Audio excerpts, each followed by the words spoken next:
Are you looking for more out of your life? Do you need ideas on how to start new businesses and how to move forward in your own personal life? Well, guess what? You have come to the right radio show. At You Can Overcome Anything podcast show, you will learn and hear from many people from all walks of life who are sharing their challenges, their stories, the habits, and the mind shifts they had to overcome to become who they are today. On top, you will get a chance to connect and see how you can overcome anything by networking and learning about your next move through this radio show. I present to you our great speakers at You Can Overcome Anything podcast show with your host, Cesar Espino.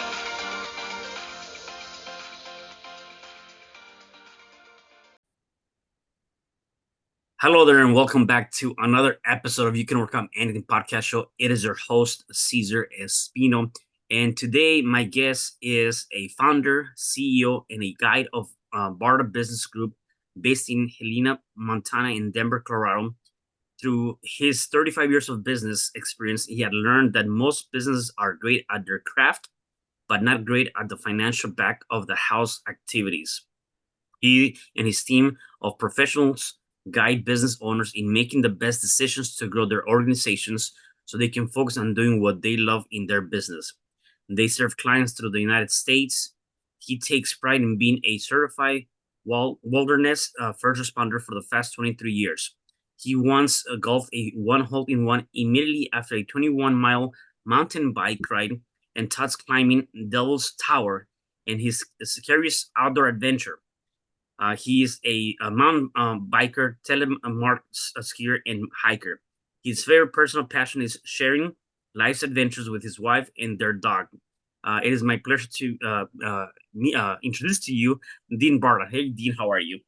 Doing well. Caesar, thank you very much for having me on, and really excited about it. The kind of high quality folks that you interview and what you're giving back, it's really is highly valuable to me, and I'm sure for many others as well. Yeah, no, definitely. Thank you for being here.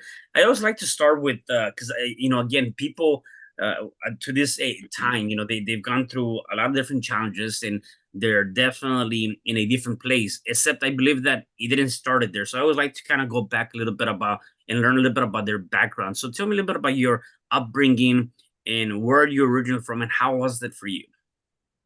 Yeah, I grew up on a farm ranch in Montana, so 1,600 acres. So Hmm, which sounds like a big amount, but that's pretty small actually in Montana, okay. where there are farm and ranches of 10,000 acres, etc.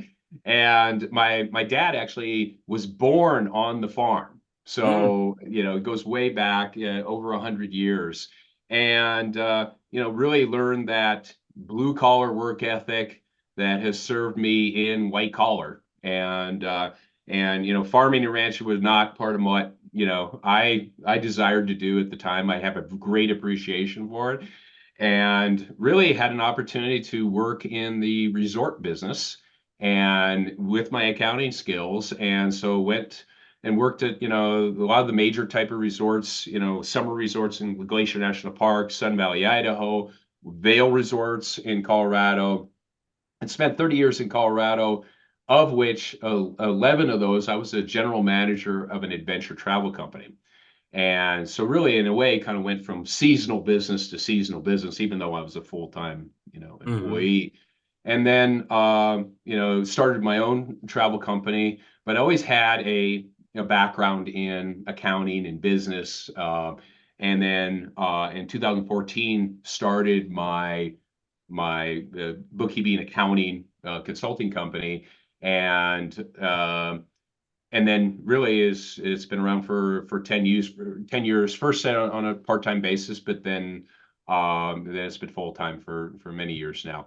So and it's a virtual business, so we serve people from coast to coast, hmm. and my team is located throughout the nation, and yeah, I take a lot of experiences from my outdoor experiences and apply them, with small business owners Yeah. in whatever industry that might be, nonprofits and trade services, et cetera. So Yeah, I love that. Let me ask you this: at what point in life did you kind of discover that accounting was your background, right? I mean, again, growing up in the farm or with family at the farm, right? I would say that a lot of people would think that's kind of you're gonna do something related to that, right? And just kind of stick sure.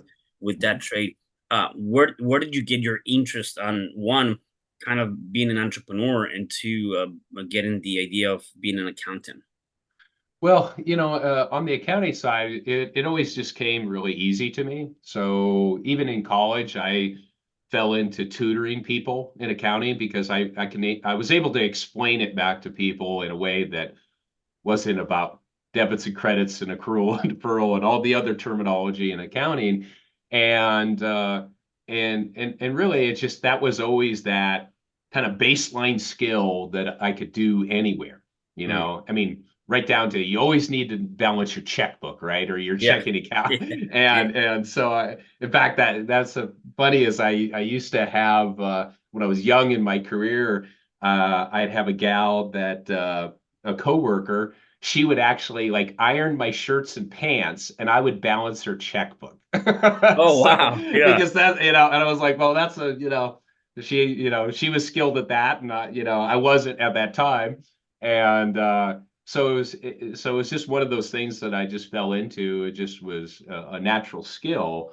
And having the background from my rural background is, I can have conversations from, farmers or ranchers to investment bankers. And so it's really a down to earth kind of community and really coming to common ground with people, when you have conversations with them. And as as I mentioned, when I meet people face to face, I said that's my Facebook. It's like I love that, eye to eye, conversations with folks. So Yeah. No, that's awesome. And so so that's something that you kind of fall into it, just naturally, right? mhm. So then you went to school and study accounting? Yeah, I actually had a business degree, and yeah, and part of the major, of course, was accounting. And then I served under some very sharp CPAs that were financial controllers, CFOs, and learned a lot from them, and from other business owners that I worked under and organizations. I worked for as big of a company as Avail Resorts in the outdoor industry, Mhm. and pick up skills like any of us. We pick up skills everywhere we work, and and then it came to a point where I was like, it's you know there was always something internally that was drawing me into the next, if you will, adventure. And some people are fine working for the same company for 30 years, and there's nothing wrong with that, but mine was like, hey, there's something inside of me that's yearning to experience something else and keep stretching my boundaries and all of that. And that's when makes life exciting. So Yeah, no, that's awesome. No, that's good. And so then you decided to kind of, not only work with some of the, working in some of those firms, open up your own business, and now you're doing that as a practice and really helping yeah. businesses. So tell me more about that. How did you decided to get out of the, let's call it the 9 to 5, Mhm. and venture into your own business, and why? What was the whole reason behind that? Well, really, after like I was a general manager of an adventure travel company for 11 years. So, I mean, I knew my craft really, really well. And after a while I was running the business. We had an ownership change, and I was the one that driving everything forward. And an employee can only drive it as far as the owner or whoever, the powers that be. And as I told the business owner, because I was like a driving force of the company, is I said I can't drive the car from the back seat, Hmm. meaning as an employee, as an owner, your responsibility is driving the mission forward of the company, and being, one of the motivating factors. And so it became where, I was really kind of, in a way, handcuffed. I was just bound by if his motivation was here and I was up here, I could never get past his level because Hmm. and he wouldn't sell the company to me. So so I was like, well, once again, I just don't want to be bound, didn't want to be bound by, those kind of restrictions. So I said, the next leap is to own my own business. And like I said, it started with a travel company, but I was always doing accounting work along with it too, on the side and all that. And that goes back 20 plus years.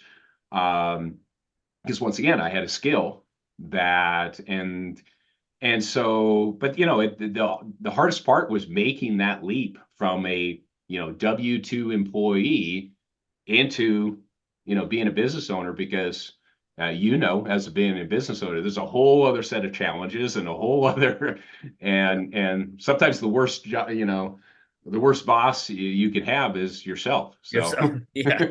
Right. And that's actually something interesting that you mentioned. One is taking that leap of faith and yeah. and just doing that action of leaving your 9 to 5 and becoming your own boss. Um, Mhm. when doing that, and whether you're prepared or not for that, it's scary, right? It's always Yep. scary for you to do that. What was some lessons learned through that journey for you, doing that leap and saying, okay, I'm leaving this, this job that, to an extent maybe we'll call secure, a Mhm. secure job, and or you have benefits in this, all this stuff, and then now you're going into your own business and trying to build from the ground up.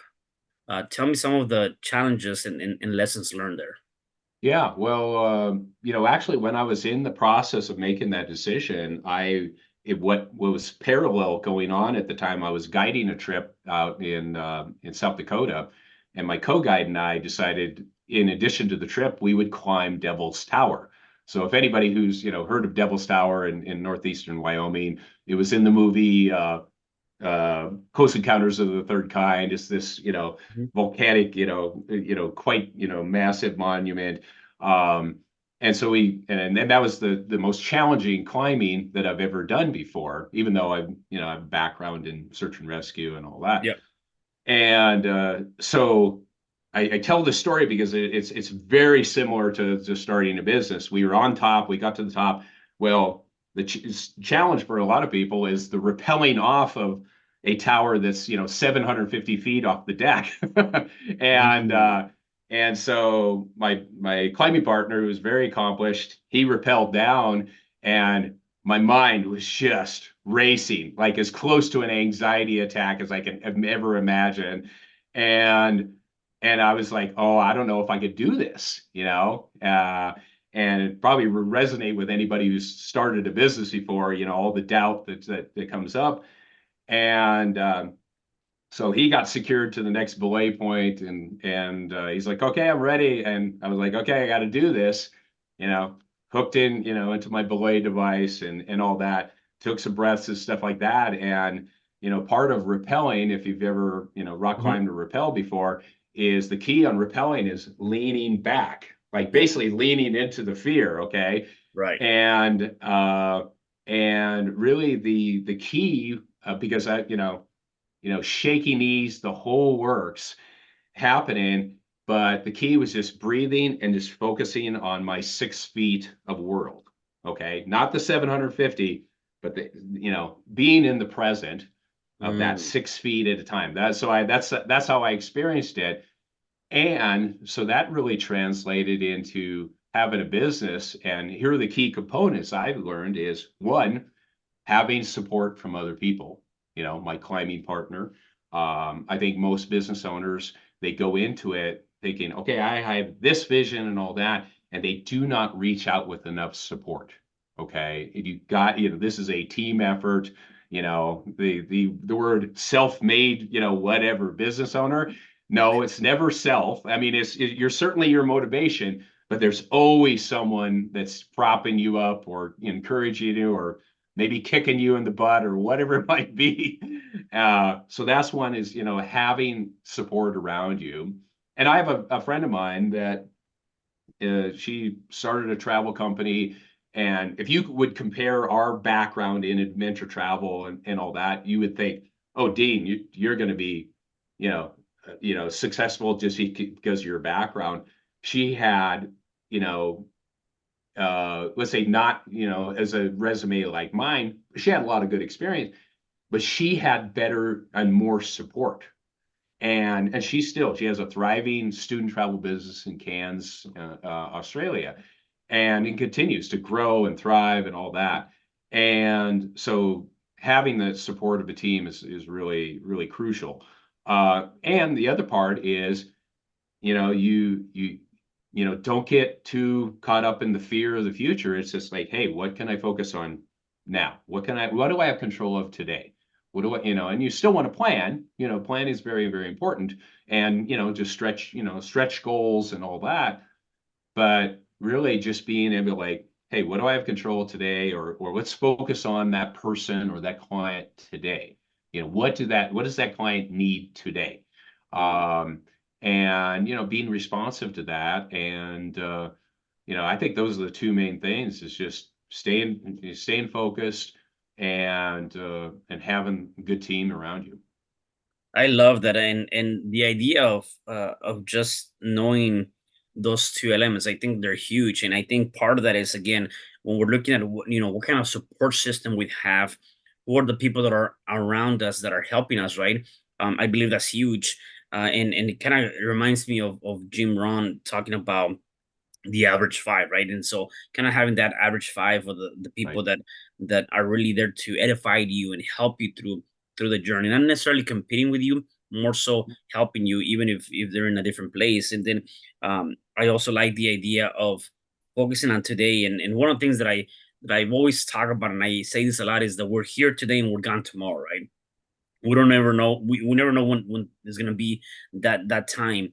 And whether it's in business and or in personal life, well, you said you're right. We gotta think about, yeah, in 6 months or in a year, I want to plan this trip, or I want to go, here or there. It's good to do that. Yet it's just a sense of planning, not a sense of worrying about what's gonna happen in the near Right. future.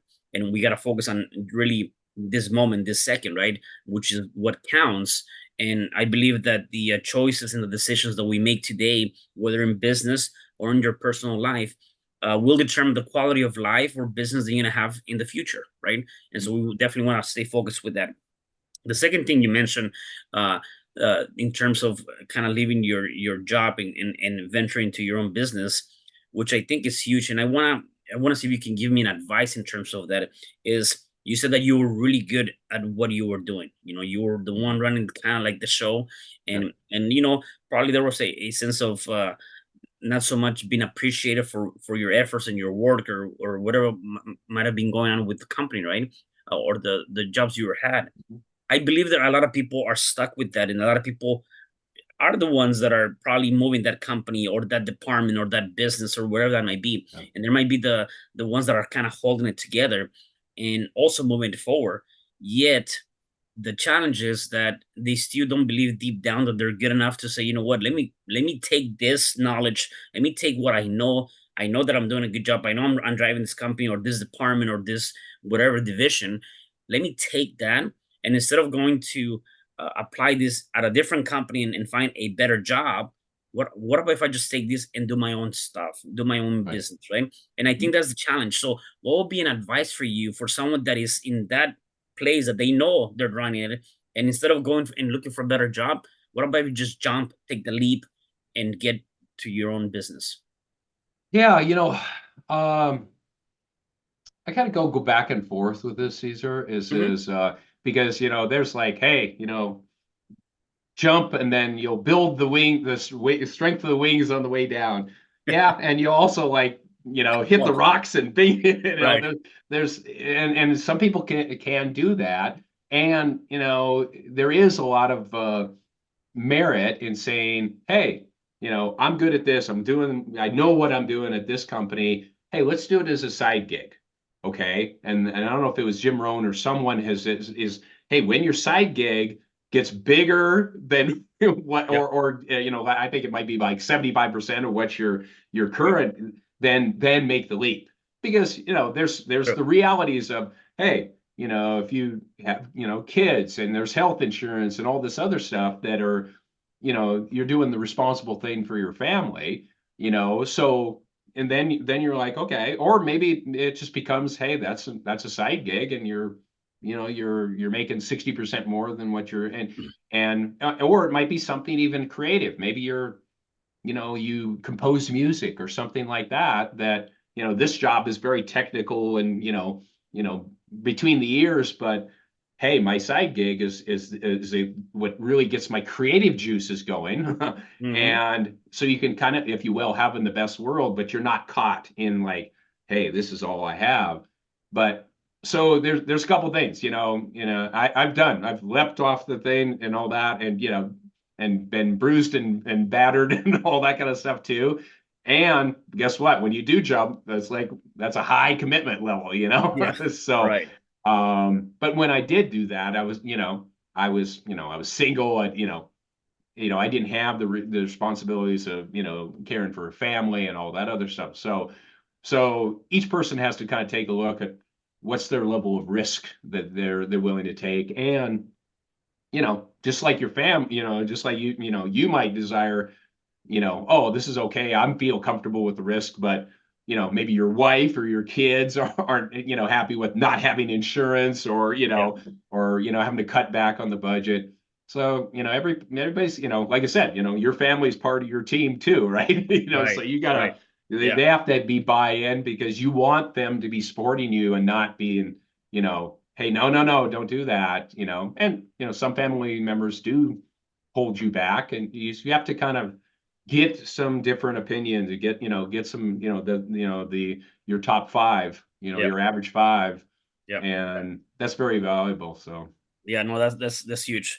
Uh, Talk about obviously you grew up in a farm, so I take it that that's the word, that whole idea of doing all these activities, outdoor activities came from, because you do a lot, from climbing up mountains to bike riding, all these different things, right? mhm, Tell me about what that does that do to you? I mean, there's this saying that we got to be more in tune with nature. We got to be able to yeah, go out and more, I think there's a deeper meaning, and I guess that's what I'm trying to get to. At least from your perspective, I want to get that from you.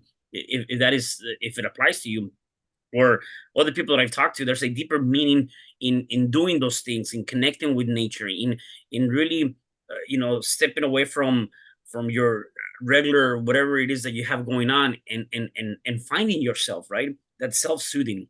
Tell me more about that. well, I'm reminded of a quote my mom actually gave me one time. It was from uh, Ralph Waldo Emerson. Is basically, live at the pace of nature. Her secret is patience. Mhm. And nature doesn't rush from winter to summer, right? And there's a transition into spring, and there's a transition into, from summer to fall to winter. And being out in nature, and anybody who has an appreciation for nature knows that, whether you're in a driving rainstorm or a snowstorm, or you're just in a sunny meadow in a mountain, near a mountain stream, you're at the mercy of the pace of what the nature is, right? So you might as well just be patient with it, right? And it forces you to be in the moment. And so, growing up, I had the advantage of, being, a mile and a half between yard lights. That's how dark it is out in rural Montana. So, where, seeing the northern lights, and seeing the Milky Way, unobstructed by, city lights. And there is, and some people are more connected than others. It's extremely important for me to be out in nature. I have, well, today it just happened to be is Uh, Today is day 2100 of me meditating. It's 2100 days straight, but I had to create it my way. It's 2100 days meditating outdoors. So in Montana, it can be 35 below winter conditions. I'm outside meditating, you know, and because there's, Cesar, you're in LA, so the weather's Yeah. always really pretty nice there. Yeah. Um, but there's no bad weather, just bad clothing. Ah, I So, love that. Yeah. Yeah. I love that. so you can transfer that into business too. Is like there's no bad conditions, just how you approach it or how you Mhm. prepare for it. And so because I had tried meditation several times in a quiet room and all of that, and it never really resonated until I started meditating outdoors. And then, feeling the breeze across my face, hearing, the blackbirds or the different, and the smells and all that, the stream nearby or whatever. And but if that re-energizes me.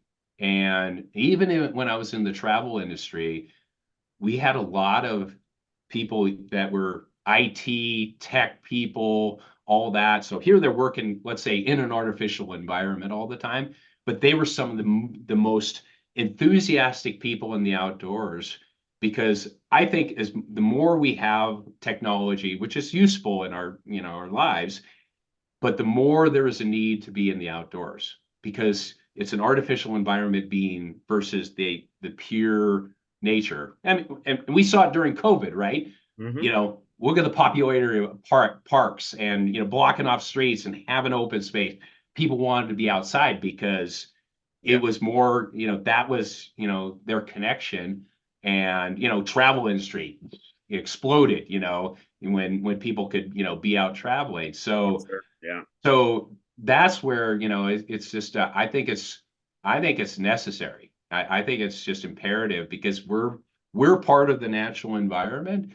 And, and that could be in a park, that could be in a botanic gardens, it could be, but it helps, and, Mhm. Yeah. so that's my take on it. And I've had, plenty of people who've traveled with me before that are like, would agree. So, No, definitely, and I think there's an element that we've, unfortunately, I would say the new generation or upcoming generation, there's an there's engagement, excuse me, from going out into nature and that's this engagement of what we used to do or people did in the past, right? yeah. Because of technology. And again, it definitely serves us, and there's a lot of great elements of that, and it's huge. Except I think we're also missing out on a lot of opportunities to be more in tune with nature and or discover ourselves in a different way, right? Mhm. Definitely, I think people tend to stay more indoors versus going outdoors and doing things like that. Yeah. At least the more so the new generation for sure. Yeah. And I know, people can have comments about, oh, my kids grew up with screens and all this other stuff. And I've seen transitions that, kids that, about always looking at a screen, but if they don't have coverage, cell coverage or whatever, and you get them away from their screens, they transition pretty quickly. I Yeah. mean, pretty soon they're like, wow, look at this. And, so I think, kids of any age, they can transition pretty quickly. So I don't like pigeonholing, well, this generation is all about technology. Right. That's just what they grew up with. I mean, I grew up with black and white TV and turning the channel, there were no remote control. So, Yeah. you Right. know, and because once again, getting out in nature, that's just part of us. And no, since we were born, okay. So that's why I think it's an easy transition of kids or even adults. It's like, wow, it's really it's fascinating to me still, and it's very interesting, and I find a lot of value in Yeah, I love that. I'm interested on what you have in the background. The I don't know it. what you call it. I know that it's the peace, happiness, courage, love, tranquility, and wisdom, Yep. right? Uh, Yeah. tell me about that because that's awesome. I love that, and I think that and not only that. I mean, just the words and the meaning behind that.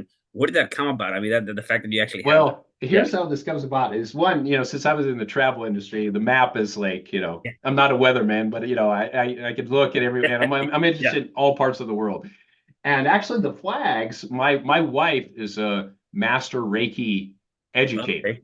Gotcha. So, and people Reiki, it's from Japan originally. And so in our other office, in my office, she had these hung up. And she said, "Oh, I can take those down." I said, "No, I really love it because this is also a reminder for me." So this is, it was, just a good reminder about, hey, if we're living Mhm. each one of these, peace, happiness, courage, love, tranquility, wisdom every day. So and so I keep it up and I get more, whether I'm on a meeting with a client or a podcast or whatever, people will talk about that. Like, and I said, I love them. Yeah. Because it's just a nice little reminder and that, how I live my life and conduct myself with folks and maybe it rubs off from, to other people as well. Yeah, So and that's good. And again, I think living by those principles and knowing that you're doing that, I think it also allows for that person, like maybe that client or whoever you're talking to, like, man, I really want to do business with this person. I like yeah. what he has going on, which I think is huge. So let's talk about that. Let's talk about your business. Um, uh, who are your clients, or normally who can work with you? What kind of clients do you work with? We have about 30% of our clients are nonprofits. Okay. And they're mission driven organizations. A lot of them have a focus that are geared in the outdoor industry. And but the common theme, whether they're a nonprofit or for profit, is they are businesses that are moving and shaking. They're on the move. The owners are heavily engaged with their operation, and they need that assistance because I've yet to meet a business owner that their favorite activity is doing the bookkeeping or the accounting or all that. They see the value of having that reporting, of course, but that's not their favorite activity. So I'll use a sports, terminology. I said, having your financial reports are really the score of the game, right? Mhm. Your income statement is the win-loss record for the season, right? And the balance sheet though that's the franchise record, right? Mhm. And imagine going to a football game and you saw it, you enjoyed it, but you never knew the score of the game. And that's what it's like not knowing your financials and all that. So we really take a page out of my background guiding people on the trails is we're guiding entrepreneurs through the adventures of business because as business that's Yeah. a whole other adventure right there. And we provide that skill set so that you know their finances should be the least of their worries. Because they know where they're at. They've got quality people that will, you know, give them the reporting they need, timely, accurate, being responsive. Very, very important. And but yeah, definitely business owners that are, hey, they want to get from that, $1.2 million company to $3 million company in the next couple of years. And we will only work with small businesses that are sub 50 employees, Mhm. and may not have a full-time financial controller or need that strategic help when it comes to CFO that and I have, I choose my team very, I'm very particular. um, the average experience on my team is, well, at least 30 years. Mhm. And so I've got a lot of folks that are former controllers, CFO, that are in their 50s and 60s. Got That so we're, as they'd say in Montana, it's not our first rodeo. So it. Yeah. so we're able to step into, say trade service businesses, construction businesses, HVAC companies, that they're good at their craft, that they're not good at the back of the house, or they need to Yeah. be better. Um, and I think one of the things that we stand apart, besides the experience is we take an emotional investment in that organization, whether it's a nonprofit or we care about them succeeding. And and most people would probably not think, accounting people are, the warm and fuzzy and all that. But, and that emanates right from me because, when I take a person on as a client, as I tell them, I said, hey, I'm interviewing you as a client as much as you're interviewing me because this is, we're a team here. Hmm. And and there's sometimes a client, I've got to be that team member that's kicking them in the butt and say, no, let's not do this. Let's go this direction because here's what we see coming down the road. And so yeah, those are our ideal clients that, and we love working with them, and we have clients that have been with us for a long time. And and because we really care what's going on with I their love it. I business. love it. If people wanted to find out more about your services or connect with you, how can they find you? Yeah, we're at bartabusinessgroup.com, and we have phone numbers that you can locate us out of Colorado or Montana. And just you can send it. Actually, you can request a call, which says, "Hey, here's when I'm available. Please give us a call." I just had a call, last week about a person, and I was able to, they say, "Hey, call me between 2 and 4, Mm. and here's the issues that I'm having." And it's a conversation about, hey, where are they at in their business, where do they want to go, and what are the support they need. But yeah, bartabusinessgroup.com, and from there you can send an email, call us, and if there's one thing that we're super about is being responsive. Or I use a page out of nature. I said it's not the big that eat the small, it's the fast that eat the slow. So Yeah, yeah. I love that. I so love that. That's so yeah. huge. Okay, good, good. So obviously we talked about you going on to nature. We talked about you meditating. Mhm. Um, what other things do you do on a day-to-day basis, if any, to kind of help you stay in a positive mindset? Well, yeah, I start my day out with working out, meditation, and then really one of the things I do is stay away from too much social media. I Mhm. mean, and less news, all that kind of stuff. But getting out, we have a lovely dog that I call, her name is Bijou, and she's my director of health and wellness. So I love she that. she literally will come by at about 3:30, 4 o'clock, put, ball in my lap and say, okay, it's time to get away from the computer. Yeah, So she's part of my support team along with my, I love lovely that. wife too. She's like, so, really getting out in nature. Sometimes that's, a 1 hour walk. Sometimes it's a bike ride. And we're out whether it's, 6 inches of snow or if it's sunny weather. So, but that's how I reconnect because I'm a very compartmentalized, like I'm focused, I'm a single Yeah, tasker, I say. I said, when I have a conversation with people, you have my undivided attention. I'm not checking emails, I'm not checking my phone. But I do this and then I focus on the next person. And once again, that's just staying in the present, but definitely getting out in nature. And I live, one of the reasons we moved to Helena, Montana was, hey, I'm 30 minutes from a ski area. We have trails, yeah, very close by, and we just wanted to be, closer to nature and be around, less people. And with the magic of fast internet, we can be anywhere in the world, yeah, right? for sure. Yeah, I So love that. That's good. Dean, my last question for you is for the people that are watching us or listening to us, if they're going through any challenge, whatever challenge that might be, what is one thing that you can say to them so they can start overcoming that challenge? reach out for help.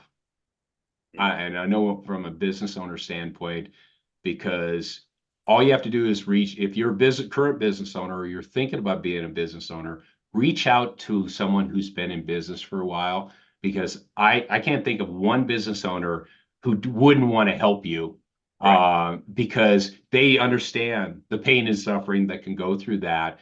And, and this is, hey, even if someone is, battling through depression, one of the best things to do is just reach out to people. There's so many people out there, more than you probably know, that want to help you. But you're the one that has to take that first step or make that phone call or talk to your neighbor or whatever it might be. And, so there's always the action always emanates from you. So Yeah. you have to take that action. I mean, you may have some people that are support that can see that you're struggling, and those are, angels that have come to help you. Okay. But, just take that step out that door and there you'll find so many people are really, really interested in your well-being and want you to succeed. Yeah, I love that. And sometimes I think it also could be people that are not in your immediate sphere, right? It could be Yeah. someone that you know, but it might be a distance, and sometimes that's you just need to reach out to that person. So definitely, I love that. That's huge. Dean, Yeah. thank you again for being here. I mean, I really enjoyed our conversation. Anything else you want to say before I let you go? Well, there's also another saying when I was helping my mom through knee replacement surgery, and we came up with our own theme because I was helping her with the physical therapy, and Yeah. is just keep moving in life. Our Mm. bodies, our minds, our spirit needs to keep moving. We're not meant to be just you know sitting in a mud puddle. We're here to move and create and have a positive effect on other folks. But it's just good for us to keep be the river rather than the stagnant mud puddle.